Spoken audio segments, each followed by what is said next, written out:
શું નામ છે? હેતલ ભરતકુમાર મહેતા, ક્યાંથી આવો છો બેન? જૂના ડીસા. જૂના ડીસા. શું તકલીફ હતી અહીં આવ્યા છો?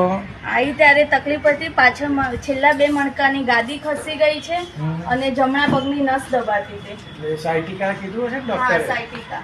તો ડૉક્ટરોને બતાવ્યું તો? હા, ડૉક્ટરને બતાવ્યું હતું. તો શું કીધું ડૉક્ટરે? ડૉક્ટરે એમ કીધું અત્યારે આરામ કરો, વજન નહીં ઉચકવાનું. ફિઝિયોથેરાપી કરી પણ એનાથી મને વધારે તકલીફ થઈ ગઈ એટલે મેં બંધ કરી દીધું. MRI કે ભૂતા કે MRI કરાવી હતું. MRI કરાવી હતી. બરોબર. તો દવા લીધાથી કઈ ફાયદો થયો? નહીં, ફાયદો નતો થયો. દુખાવો વધી ગયો તો કેટલા ડૉક્ટરને બતાવ્યું હતું? 2 ડૉક્ટરને 2 બતાવ્યું. ડૉક્ટરે. પણ કઈ રિઝલ્ટ આવ્યું નહીં. નથી. તો અહીં પાલનપુરમાં કઈ જગ્યાએ આવ્યા છો તમે? પાલનપુરમાં સિક્કે ત્રિવેદી, વૃંદાવન સોસાયટી, હોટલ કેમ્પલની પાછળ. એક્યુપ્રેશર સેન્ટરમાં આવ્યા છો હા, ને? એક્યુપ્રેશર સેન્ટરમાં. તો અહીં આવ્યા પછી કે તમે અહીં કેટલા, આજે કયો દાડો છે? આજે મારો 3જો દિવસ છે. હા, તો 2 દિવસમાં તમને કેટલું સારું છે? પહેલા દિવસે આવી, મારાથી ચલાતું બી નહોતું.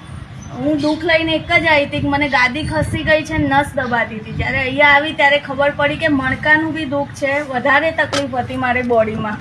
પણ બીજા દિવસે ને આજે 3જા દિવસે હું એકદમ ફ્રી ચાલીને આવી છું. મને કંઈ જ તકલીફ નથી, એવી રીતે હું આવી છું. હવે કઈ તકલીફ છે?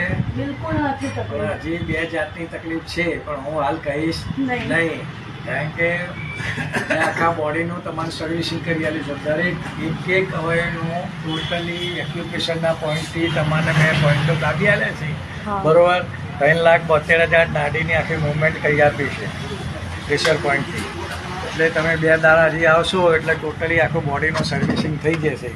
આ એક્યુપ્રેશરના સેન્ટરમાં આવો. પણ અહીંયા આવવું જ જોઈએ. કોઈ બી હોય, ફર્સ્ટ ટાઈમ આવશે તો બીજી વારે બીજા 5 જણને લઈને આવશે ચોક્કસ. ધન્યવાદ. અને આ એક્યુપ્રેશરમાં કોઈ પણ ચાર્જ લેવામાં આવે છે? નહીં, નથી આવતો ચાર્જ લેવામાં. કોઈ પૈસા માગે છે? કોઈ પૈસા 1 રૂપિયો બી લેતા નથી. અચ્છા.